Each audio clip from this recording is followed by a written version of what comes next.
السلام علیکم ورحمۃ اللہ وبرکاتہ۔ محترم سامعین کرام، سٹی انڈیا اسلامک چینل پر رمضان المبارک کے خصوصی درس قرآن میں آپ کا استقبال ہے۔ تو آج سب سے پہلے سورۃ الجمعہ کی آیتیں ہمارے پیش نظر ہے۔ اللہ تعالیٰ فرماتے ہیں یا ایھا الذین آمنوا اذا نودی للصلاۃ من یوم الجمعہ فاسعوا الی ذکر اللہ وذروا البیع، کہ اے ایمان والو، جب جمعہ کے لیے تمہیں آواز دی جائے، اذان دی جائے، تو پھر اللہ تعالیٰ کے ذکر کی طرف یعنی جمعہ کی نماز ادا کرنے کے لیے دوڑ پڑو اور اپنے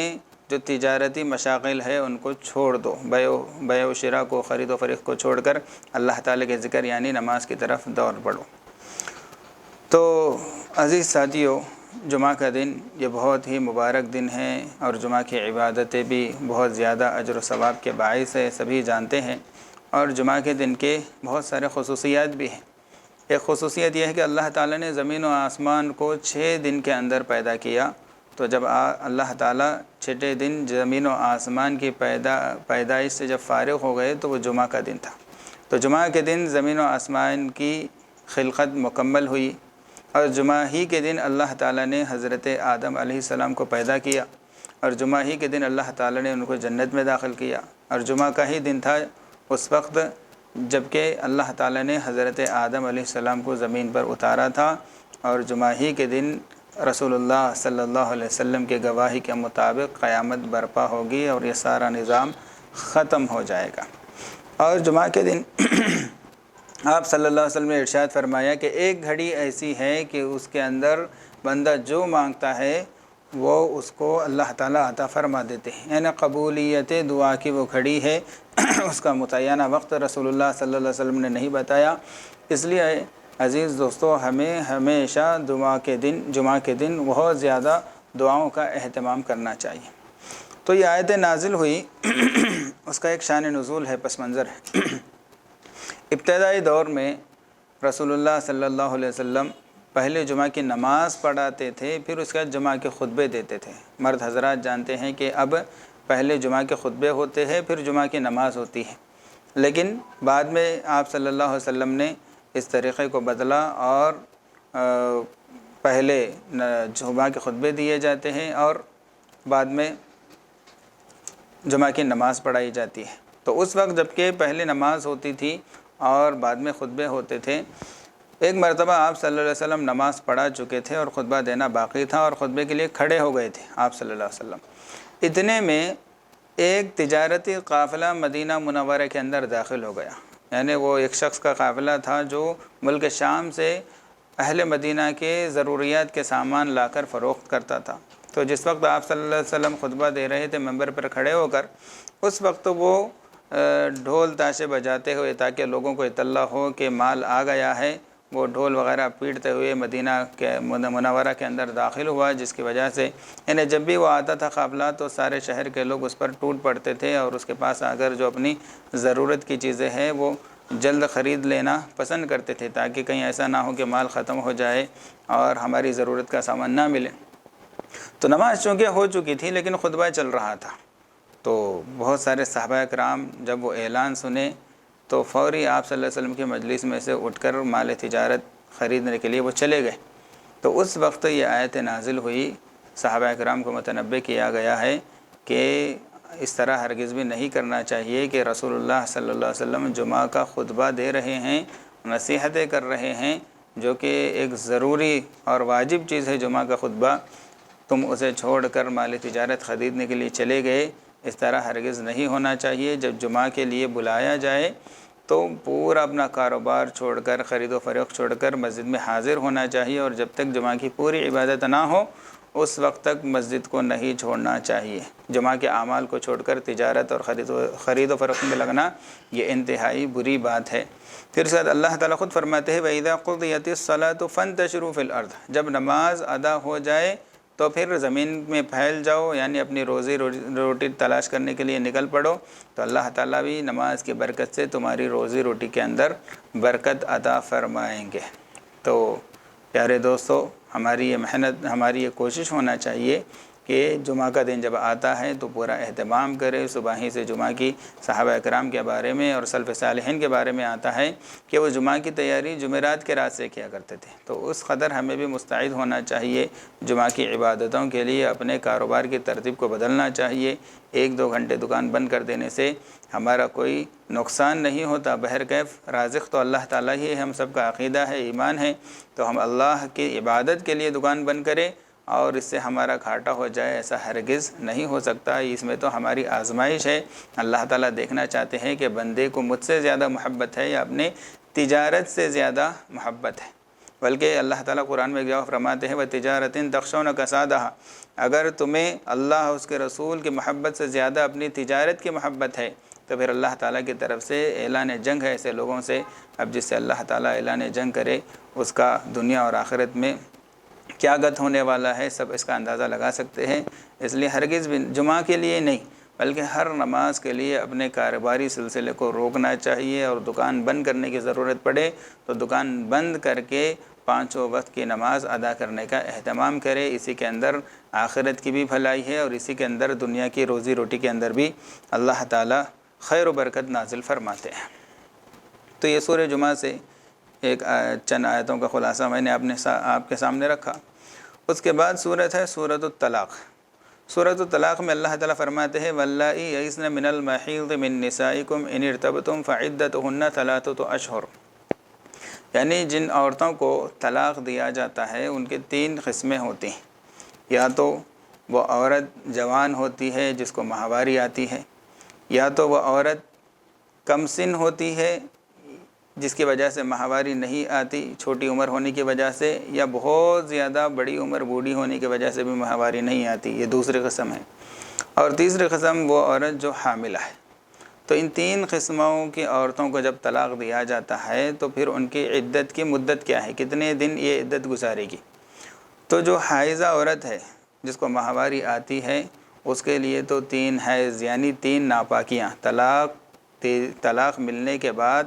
3 مکمل ناپاکیاں گزارنا بطور عدت اس کے لیے واجب اور ضروری ہے۔ جب 3 ناپاکیاں گزر جاتی ہیں تو پھر کوئی دوسرا شخص اس سے نکاح کرنا چاہے تو نکاح کر سکتا ہے، چونکہ اب عدت ختم ہو گئی، عدت کے دوران نکاح نہیں ہو سکتا۔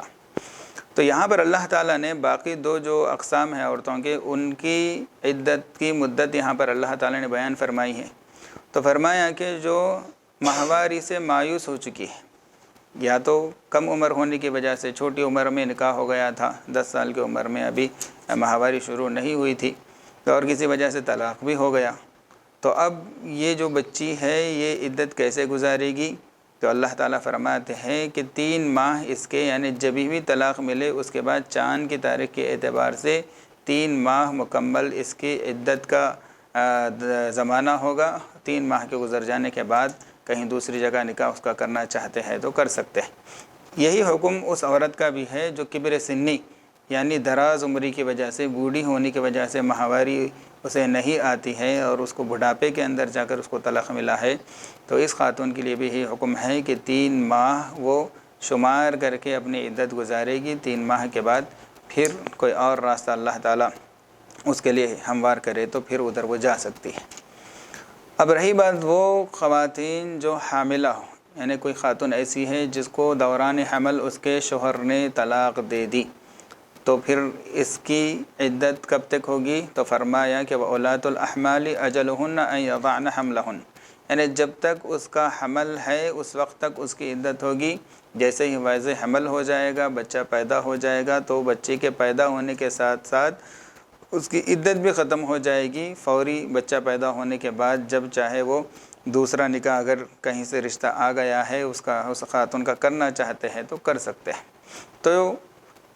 ایک ہی لفظ میں اگر کہا جائے تو جو حائضہ عورتیں ہیں ان کے لیے 3 ناپاکیاں گزارنا ہے، اور جو کسی وجہ سے جن کو ماہواری نہیں آتی تو وہ 3 ماہ گزارنا ہے، اور جو حاملہ عورتیں ہیں ان کی عدت وضع حمل ہے، یعنی جب تک ان کی ڈیلیوری نہ ہو جائے اس وقت تک ان کی عدت باقی رہتی ہے، اور جب ڈیلیوری ہو جائے تو پھر ان کی عدت ختم ہو جاتی ہے۔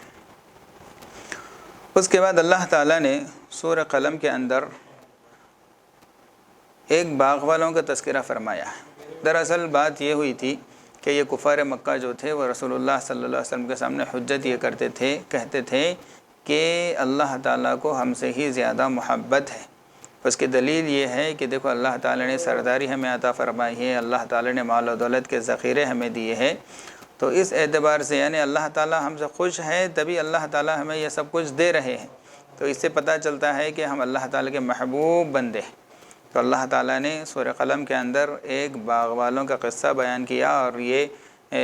گویا کہ دلیل ہے کہ کسی کو مال و دولت کا مل جانا یہ اللہ تعالیٰ کی رضامندی کی علامت نہیں ہے۔ اللہ تعالیٰ دنیا کی مال و دولت اپنے چہیتے بندوں کو بھی دیتے ہیں، اپنے نافرمانوں کو بھی دیتے ہیں۔ اللہ تعالیٰ نے فرعون کو بھی بادشاہت عطا کی تھی، نمرود کو بھی دی تھی، قارون جیسے نافرمان کو کتنا اللہ تعالیٰ نے کیا کہتے ہیں دولت کے خزانے اللہ تعالیٰ نے دیے تھے۔ تو دنیا کی نعمت اور مال و دولت کا مل جانا یہ اللہ تعالیٰ کے محبوب ہونے کی علامت نہیں ہے، لہٰذا اے محبوب آپ ان کے سامنے باغ والوں کا قصہ بیان کر کے سنائیے۔ تو یہ جو قصہ ہے تفاسیر کے اندر یہ آتا ہے، یہ یمن کے رہنے والے ایک شخص کا ہے، اور بعض لوگوں کا کہنا یہ ہے کہ وہ حبشہ کا رہنے والا تھا۔ تو بہرکیف ایک اللہ تعالیٰ کا نیک بندہ تھا، تو بہت زیادہ سخی تھا، اور اللہ تعالیٰ نے جو کچھ اس کو دے رکھا تھا، کھیتی اللہ تعالیٰ نے زبردست قسم کی اس کو دے رکھی تھی، تو اس میں وہ غریبوں کا بہت زیادہ خیال کرتا تھا، اور اس طور پر خیال کرتا تھا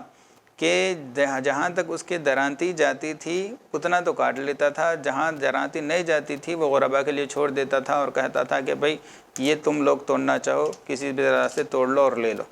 اور اسی طرح سے جب غلے کو دھان سے الگ کرنے کا موقع آتا تھا تو پہلی مرتبہ میں جو غلہ دھان سے الگ ہو جاتا تھا وہ خود لے لیتا تھا، لیکن جو بھوسا الگ ہوتا ہے اس کے اندر بہت زیادہ غلہ ادھر بھی گر جاتا ہے، جس کو دوبارہ چھان بین کرنی پڑتی ہے 3-4 بار۔ جس طرح ہم دیکھتے ہیں ہمارے یہاں گنے والا جو ہوتا ہے وہ ایک مرتبہ ڈالتا ہے تو پورا رس نہیں نکلتا، بلکہ وہ اتنی مرتبہ ڈالتا ہے کہ شاہ صاحب ایک مرتبہ ہمارے اساتذہ کے بارے میں فرما رہے تھے کہ دیکھو تمہارے اساتذہ بہت زیادہ ماہر ہے، ان کے پاس علم کے خزانے ہیں، لہٰذا تمہاری یہ ذمہ داری ہے کہ ان کے پاس سے علم کو چوس لو، اور ایسا چوسو جیسا گنے والا گنے سے رس چوس لیتا ہے، نکال لیتا ہے، کہ اتنی مرتبہ اس کو ڈالتا ہے، اتنی مرتبہ نچوڑتا ہے کہ جب وہ باہر نکال کر اس کو پھینکتا ہے اس کا بھونسا، تو مکھی بھی اس پر بیٹھنا گوارا نہیں کرتی، کیونکہ اس کے اندر کچھ باقی ہی نہیں رہتا۔ تو بتانا یہ تھا کہ جب چھانی جاتی ہے، دھان سے بھونسا اور دانہ الگ کیا جاتا ہے، تو پہلی مرتبہ میں ہی سارا دانہ بھونسے سے الگ نہیں ہوتا، بلکہ بہت سارا دانہ ایسا ہوتا ہے جو بھونسے کے ساتھ ادھر اڑ کر جاتا ہے۔ تو یہ پہلی مرتبہ میں جتنا دانہ الگ ہوتا تھا وہ تو اپنے لیے رکھتا تھا، اور باقی جتنا بھونسے کے ساتھ جو دانہ ہوتا تھا وہ غریبوں کے لیے چھوڑ دیتا تھا، اور کہتا تھا کہ اس کے اندر سے جو دانہ ہے وہ نکال کر تم لوگ استعمال کر لو۔ اور اسی طریقے سے جو پھل اس کے باغ کے اندر درخت کو ہوتے تھے وہ تو اس کو توڑتا تھا، لیکن بہت زیادہ مقدار میں پھل وہ اسی وقت تر و تازہ ہوا سے درختوں کے نیچے گر جاتے تھے، وہ پھل بھی وہ غریبوں کے لیے چھوڑ دیتا تھا۔ تو چونکہ اب یہ غریبوں کو معلوم تھا کہ یہ بہت بڑا سخی آدمی ہے، ہمارا بہت خیال کرتا ہے، تو جب بھی باغ پکتا تھا اس کا اور اس کے باغ کے کٹائی کا وقت آتا تھا تو پورے شہر کے جو مساکین غربا ہے اس کے باغ کے پاس جمع ہو جاتے تھے اور اس سے فائدہ اٹھاتے تھے اور اس کو خوب دعائیں دیتے تھے۔ لیکن جب یہ شخص گزر گیا تو اس کی جو اولاد تھی وہ ناخلف اولاد تھی، بہت بخیل قسم کی اولاد تھی، باپ پر بالکل بھی نہیں گئی تھی۔ ان لوگوں نے یہ کہا کہ بھائی ہمارا باپ تو بڑا بیوقوف تھا جو اتنی بڑی مقدار میں اپنا مال ان غریبوں کے اوپر لٹا دیتا تھا، لہٰذا ہم ایسا ہونے نہیں دیں گے۔ اب چونکہ ہمارا خاندان قبیلہ بھی بڑھ گیا ہے، لہٰذا ہم اب غریبوں کو کوئی حصہ اپنے باغ کے اندر نہیں رکھیں گے، اور جتنا کچھ ہے وہ ہم ہی کاٹ کر اپنا سٹاک کر لیں گے۔ اور انہوں نے یہ کہا اب چونکہ غریبوں کو معلوم ہے کہ ہر سال کٹائی کے وقت تقسیم ہوتا ہے اس لیے وہ آ جائیں گے، لہٰذا ہم رات کے وقت جائیں گے یا صبح سویرے جب سارے لوگ محو خواب ہوتے ہیں، سو رہے ہوتے ہیں، ایسے وقت میں جا کر ہم کھیتی کاٹ لیں گے تاکہ ہمیں کوئی ڈسٹرب بھی نہ ہو یا غریب ہمیں آگے پریشان بھی نہ کرے۔ تو یہ ارادہ ان لوگوں نے کیا، اور اس ارادے سے وہ لوگ رات میں سو گئے اور صبح اٹھ کر وہ جانا چاہتے تھے، لیکن اللہ تعالیٰ نے ان کی اس بدنیتی کی وجہ سے راتوں رات ان کے باغ پر ایک ایسی آگ مسلط کر دی جس نے سارے باغ کو جلا کر خاکستر کر دیا، خاک بنا دیا۔ اب صبح میں یہ لوگ جب گئے اور یہ کہتے ہوئے گئے کہ بھائی جلدی چلو کہیں ایسا نہ ہو کہ کوئی غریب ہمیں دیکھ لے، لیکن جیسے ہی وہ باغ میں داخل ہوئے تو باغ کا منظر دیکھ کر بہت زیادہ حیران اور پریشان ہو گئے اور اپنے کیے پر پچھتانے لگے۔ گویا کہ ان کو احساس ہو گیا کہ ہماری بدنیتی کی وجہ سے اللہ تعالیٰ نے ہم پر یہ آفت نازل کی ہے۔ تو ہو سکتا ہے اللہ تعالیٰ یعنی قرآن میں اللہ تعالیٰ انہیں ان میں سے جو درمیانی بھائی تھا وہ ذرا نیک تھا، وہ باپ پر گیا تھا، تو بھائیوں کا جس وقت یہ پلان چل رہا تھا اس نے نصیحت بھی کی تھی کہ بھائی ایسا مت کرو، غریبوں کا جو حصہ ہے وہ الگ نکال دو، اسی کے اندر خیر ہے، لیکن بھائیوں نے نہیں سنی۔ تو اس وقت ان کو بات یاد دلا رہا ہے، قال اوسطہم الم اقل لکم لولا تسبحون،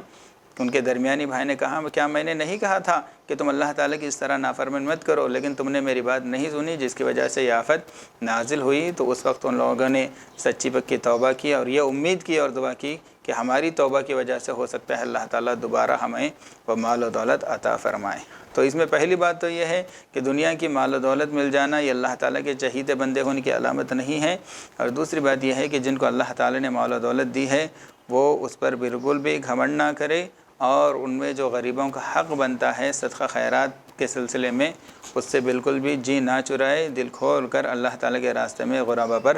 خرچ کرنا چاہیے۔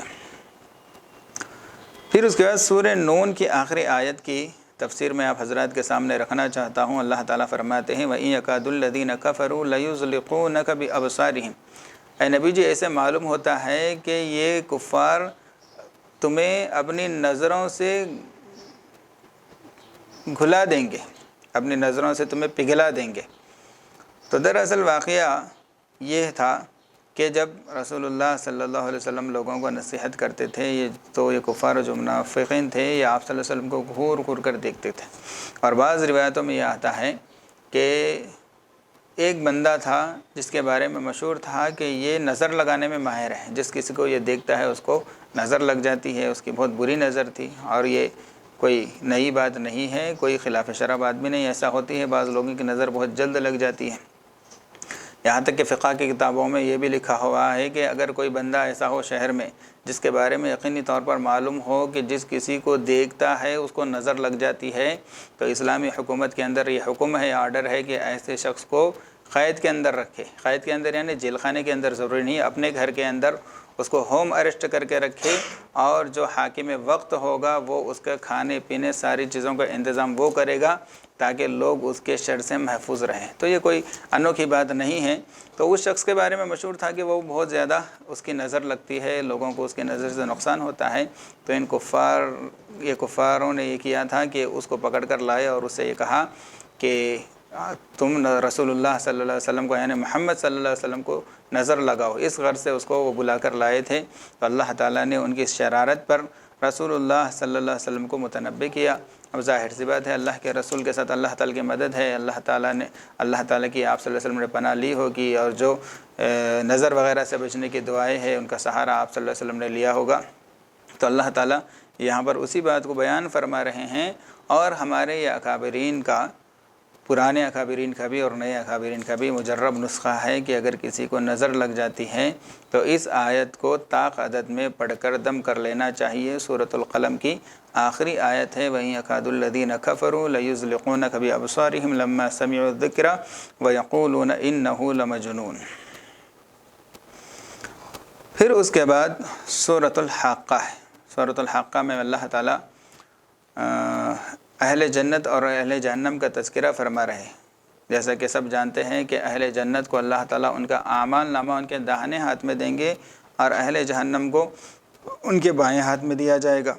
تو فَأَمَّا مَنْ أُوتِيَ كِتَابَهُ بِيَمِينِهِ، جس کو داہنے ہاتھ میں اعمال نامہ دیا جائے گا قیامت کے دن، فَيَقُولُ هَاؤْمُ اقْرَءُوا كِتَابِيَهْ، وہ خوشی کے مارے ہر ایک سے بتاتا ہوا پھرے گا دیکھو میرا اعمال نامہ، یہ دیکھو میرا اعمال نامہ۔ جیسے اگر ہمارے بچوں میں سے کوئی اچھے نمبر سے اسکول کے اندر کالج کے اندر پاس ہو جاتا ہے تو اپنا رپورٹ لے کر سارے اپنے گھر کے بڑوں کے پاس جاتا ہے، بچوں کے پاس جاتا ہے، ہر ایک کو وہ خوشی خوشی بتاتا ہے کہ دیکھو میرا رپورٹ، دیکھو میں فرسٹ رینک سے کامیاب ہو گیا۔ تو اسی طرح سے فَيَقُولُ هَاؤْمُ اقْرَءُوا كِتَابِيَهْ إِنِّي ظَنَنْتُ أَنِّي مُلَاقٍ حِسَابِيَهْ، مجھے پہلے ہی سے معلوم تھا مجھے اللہ تعالیٰ سے ملاقات کرنا ہے، اس لیے میں اس کی تیاری کرتا تھا۔ فَهُوَ فِي عِيشَةٍ رَاضِيَةٍ، وہاں پر اس کو خوشگوار زندگی اللہ تعالیٰ عطا فرمائیں گے۔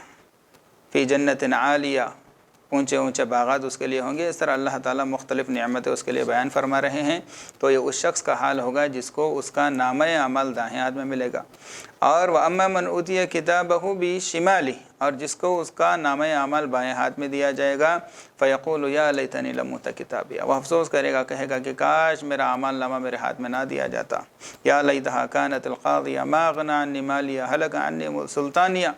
ہائے میرا مال، میری مال و دولت، میرے عہدے میرے یہاں پر کچھ کام نہیں آ رہے ہیں، میری ساری قوت طاقت یہاں پر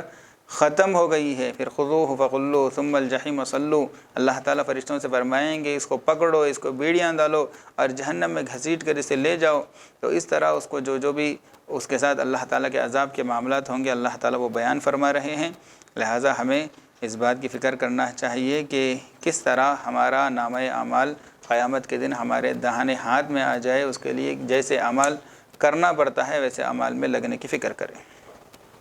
اس کے بعد سورۃ نوح ہے، اس کے اندر اللہ تعالیٰ حضرت نوح علیہ السلام اور ان کی دعوت کا تذکرہ فرما رہے ہیں کہ حضرت نوح علیہ السلام 950 سال تک اپنی قوم کے اندر دعوت دیتے رہے، ایک اکیلے اللہ کی عبادت کی طرف لوگوں کو بلاتے رہے، لیکن ان کی دن رات کی محنت کے باوجود گنے چنے چند لوگوں کے علاوہ ساری قوم نے ان کے تعلیمات کا انکار کر دیا، ان کے وہ کفر پر جمے رہے، انہوں نے ایمان قبول نہیں کیا۔ تو حضرت نوح علیہ السلام نے دعا کی کہ اللہ تعالیٰ میں نے ان کو ہر طریقے سے بلایا، میں ان کو آہستہ سمجھایا، محبت سے سمجھایا، اور اعلی لیلان مجموعوں کے اندر جا کر چیخ چیخ کر ان کو سمجھایا۔ میں جب بھی ان کو سمجھاتا تھا آپ کی وحدانیت کے بارے میں، یہ اپنے انگلیاں اپنے کانوں کے اندر ٹھوس لیتے تھے، میری بات نہ سنے، اور اپنے چہروں پہ کپڑے ڈال لیتے تھے، میری صورت نہ دیکھے۔ حالانکہ میں پھر بھی سمجھاتا تھا کہ دیکھو اللہ تعالیٰ کی عبادت پر آ جاؤ، اللہ تعالیٰ کو شکر گزاری کرو، اللہ تعالیٰ تم پر بارشیں برسائے گا، تمہاری مال اور دولت میں اور اعلیٰ اولاد میں اللہ تعالیٰ برکت دے گا۔ ہر طریقے سے میں نے سمجھایا، لیکن انہوں نے نہیں سنا، بلکہ یہ اہل ایمان کا مذاق اڑایا کرتے تھے۔ تو بالآخر مشہور واقعہ ہے، اللہ تعالیٰ نے حضرت نوح علیہ السلام کو کشتی بنانے کا حکم دیا۔ جس وقت وہ کشتی بنا رہے تھے اس وقت بھی مذاق اڑایا جاتا تھا کہ بھئی یہاں پر کوئی نہ سمندر ہے نہ کوئی یہاں پر دریا ہے، تو تم یہ کشتی کو چلائیں گے کہاں؟ کیا یہ ریتی کے اندر چلے گی یا بھینس اس کو کھینچ کر سمندر میں لے جائیں گے؟ اس طرح مذاق اڑاتے تھے۔ لیکن حضرت نوح علیہ السلام جانتے تھے کہ اللہ تعالیٰ جب کوئی فیصلہ کرتا ہے تو کشتی چلانے کے لیے سمندر وہاں موجود ہونا ضروری نہیں ہے، اللہ تعالیٰ وہیں پر سمندر کو پیدا کر سکتے ہیں۔ تو عالمی طوفان آیا اور سارے عالم کے اندر پانی بھر گیا، پورا گویا کہ زمین بھی سمندر بن گئی، اور یہ کشتی جس کے اندر اہل ایمان صرف سوار تھے وہ بچ گئے، اور باقی جتنے بھی اللہ تعالیٰ کے نافرمان تھے وہ ہلاک ہو گئے عالمی طوفان کے ذریعے سے۔ پھر اس کے بعد انہی کے ذریعے سے نوح علیہ السلام اور ان کے چند جو پیروکار تھے انہی سے اللہ تعالیٰ نے آگے انسانیت کا سلسلہ چلایا، انہی کے اولاد میں سے ہم اور آپ ہیں۔ پھر سورہ مزمل اور مدثر ہے۔ مزمل کے معنی ہیں کمبل اوڑھنے والا، اور مدثر کے معنی ہے چادر اوڑھنے والا۔ تو اللہ تعالیٰ اپنے حبیب صلی اللہ علیہ وسلم کو محبت سے اس طرح کے القاب سے پکار رہے ہیں، جیسا کہ رسول اللہ صلی اللہ علیہ وسلم نے ایک صحابی عبداللہ رضی اللہ تعالیٰ عنہ کو ذو البجادین کا لقب دیا تھا۔ سارا تفصیلی واقعہ میں نے پچھلی درسوں کے اندر ان کا بیان کیا تھا۔ ان کو چونکہ ایمان لانے کی وجہ سے سب کچھ ان کو چھین لیا گیا تھا، ان کی والدہ نے ان کو ایک چادر دی تھی جس کے 2 ٹکڑے کر کے انہوں نے ایک نیچے باندھ لیا، ایک اوپر ڈال دیا۔ تو رسول اللہ صلی اللہ علیہ وسلم نے ان کو ذو البجادین، 2 چادروں والا کہہ کر محبت سے پکارا، تو سارے صحابہ ان کو اسی نام سے پکارتے تھے۔ تو اسی طریقے سے اللہ تعالیٰ رسول اللہ صلی اللہ علیہ وسلم کو محبت سے اس طرح بلا رہے ہیں۔ دراصل جب پہلی مرتبہ حضرت جبرائیل علیہ السلام وحی لے کر آئے تھے تو آپ صلی اللہ علیہ وسلم پر گویا کہ کبھی طاری ہو گئی تھی۔ تو آپ صلی اللہ علیہ وسلم نے حضرت خدیجہ رضی اللہ تعالیٰ عنہ سے کہا زمبلونی مجھے چادر اڑا دو، کمبل اڑا دو۔ تو اللہ کے نبی اسی کیفیت کو ملحوظ رکھ کر اے چادر اوڑھنے والے، اے کمبل اوڑھنے والے کہہ کر بلا رہے ہیں، اور حکم دے رہے ہیں قم فانذر، اب کھڑے ہو جاؤ اور لوگوں کو ڈرانا شروع کرو، کیونکہ اب ہم نے تم کو نبوت کے لیے چن لیا ہے۔ اب سکون سے بیٹھنا تمہارا کام نہیں ہے، بلکہ اب بہت بڑی ذمہ داری تمہارے کندھوں پر ہے۔ ساری انسانیت کو جنت میں لے جانے کی ذمہ داری تمہیں دی جا رہی ہے،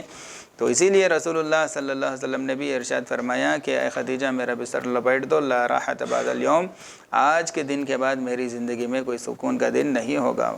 آخری سانس تک میری یہی فکر ہوگی کہ کس طرح میرا ہر امتی، ایک ایک امتی جہنم سے بچ کر جنت میں داخل ہونے والا بن جائے۔ تو اسی فکر کو لے کر آپ صلی اللہ علیہ وسلم ساری زندگی جیتے رہے، اس کے لیے مجاہدے کرتے رہے، محنت کرتے رہے۔ اللہ تعالی ہم تمام کی جانب سے رسول اللہ صلی اللہ علیہ وسلم کو بہترین بدلہ عطا فرمائے، اور درود و سلام کروڑوں کروڑ تعداد میں اللہ تعالی آپ صلی اللہ علیہ وسلم پر نازل فرمائے۔ پھر اس کے سورۃ القیامہ ہے، جس کے اندر اللہ تعالی رسول اللہ صلی اللہ علیہ وسلم سے کہہ رہے ہیں کہ لا تحرک بہ لسانک لتعجل بہ، کہ قرآن کو جلدی یاد کرنے کی چکر میں آپ اپنی زبان کو جلدی مت چلائیے۔ قرآن کے بارے میں اللہ تعالیٰ یہ ارشاد فرماتے ہیں کہ وَرَتِّلِ الْقُرْآنَ تَرْتِيلًا، قرآن کو ترتیل کے ساتھ، سکون کے ساتھ، اطمینان کے ساتھ، تجوید کے ساتھ، تدبر اور تفکر کے ساتھ پڑھنا چاہیے۔ تو جب جبرائیل علیہ السلام وحی لے کر آتے تھے اور آپ صلی اللہ علیہ وسلم کو پڑھ کر سناتے تھے، تو آپ صلی اللہ علیہ وسلم جلدی اس کو رٹتے تھے، اس ڈر سے کہ کہیں ایسا نہ ہو کہ میں بھول جاؤں، اس لیے جلدی رٹتے تھے۔ تو اللہ تعالیٰ نے تسلی دی کہ اللہ کے حبیب اس طرح سے آپ جلدی کرنے کی ضرورت نہیں ہے، آپ کو قرآن پاک یاد دلانا یہ ہماری ذمہ داری، بلکہ اللہ تعالیٰ سورہ قمر کے اندر فرماتے ہیں وَلَقَدْ يَسَّرْنَا الْقُرْآنَ لِلذِّكْرِ فَهَلْ مِن مُدَّكِرٍ، یعنی جو کوئی قرآن سے نصیحت حاصل کرنا چاہتا ہے یا قرآن یاد کرنا چاہتا ہے، اس کے لیے ہم نے قرآن کو آسان کر دیا ہے۔ تو جس کو چاہے اللہ تعالیٰ قرآن یاد دلاتے ہیں، یہ اللہ تعالیٰ کی ذمہ داری ہے۔ تو آپ صلی اللہ علیہ وسلم کو بھی تسلی دی گئی، تو اس کے بعد آپ صلی اللہ علیہ وسلم اطمینان سے پڑھنے لگتے تھے۔ اور آگے فرمایا کہ ان علینا جمعہ وقرآنہ ثم ان علینا بیانہ، پھر اس کا بیان کرنا یعنی قرآنی آیتوں کی وضاحت کرنا یہ بھی ہمارے ذمہ ہے، یعنی جہاں پر قرآن کی آیتوں کی تشریح کرنا کی ضرورت محسوس ہوتی ہے تو ہم اس کے سلسلے میں آپ کی ہدایت کریں گے، آپ کے قلب کے اندر وہ باتیں القاء کریں گے، تو آپ اپنے عمل کے ذریعے سے یا اپنے احادیث کے ذریعے سے قرآن کی تشریح کریں گے۔ تو عزیز ساتھیو، قرآن پاک کی جو تشریح ہوگی وہ احادیث مبارکہ سے ہوگی، آپ صلی اللہ علیہ وسلم کے افعال اور اقوال سے ہوگی۔ اپنی ذاتی رائے سے، اپنی عقل سے کسی کو قرآن کی تشریح کرنے کی اجازت نہیں ہے، یہاں تک کہ رسول اللہ صلی اللہ علیہ وسلم نے ارشاد فرمایا کہ جو قرآن کے اندر اپنی ذاتی اور اپنی عقلی تفسیر کرے، قرآن کی کسی آیت کا مطلب اپنے عقل کے مطابق بیان کرے، اسے چاہیے کہ اپنا ٹھکانہ جہنم میں بنا لے۔ اسی لیے بہت سارے ان مفسرین کی تفاسیر جو تفسیر بالرائے کرتے ہیں، لوگوں کو اگرچہ وہ اچھی لگتی ہے، لیکن علماء اہل حق کے نزدیک ان کی تفسیر مردود ہے، ان سے دور رہنے کی علماء کرام امت کو ہدایت دیتے رہتے ہیں۔ اسی سورۃ القیامہ کے آخر میں اللہ تعالیٰ ارشاد فرماتے ہیں الم یکن نطفۃ من منی یمنا، یعنی جو انسان اس قدر اکڑ رہا ہے اور اللہ ہی سے حجت کر رہا ہے، اللہ تعالیٰ کے سامنے مثالیں بیان کر رہا ہے کہ اللہ تعالیٰ ان بوسیدہ ہڈیوں کو دوبارہ کیسے پیدا کریں گے، تو اللہ تعالیٰ دعوت فکر دے رہے ہیں کہ یہ پیدا ہونے سے پہلے منی کا قطرہ نہیں تھا، گندے پانی کے قطرے سے اللہ تعالیٰ نے کس طرح تجھے پیدا کیا ہے۔ من منی یمنا ثم کان علقۃ فخلق فسوى فجعل منه الزوجین الذکر والانثى الیس ذلک بقادر علی ان یحیی الموتى، تو اللہ تعالیٰ فرماتے ہیں کہ جو اللہ اس منی کے قطرے کو مختلف مراحل سے گزار کر تجھے اس قدر طاقتور انسان بنایا، تو یہ اللہ دوبارہ تجھے پیدا کرنے پر قدرت نہیں رکھتا، اس کے اندر شک کرنے کی کیا بات ہے؟ تو ہمارا تو یقین ہے کہ اللہ تعالیٰ سب کچھ کر سکتے ہیں، سب کچھ کے بغیر۔ اللہ تعالیٰ ہمارے ایمان کو مضبوط فرمائے اور اللہ تعالیٰ ہمارے سننے سنانے کو قبول فرمائے۔ صدق اللہ العظیم وآخر دعوانا ان الحمد للہ رب العالمین۔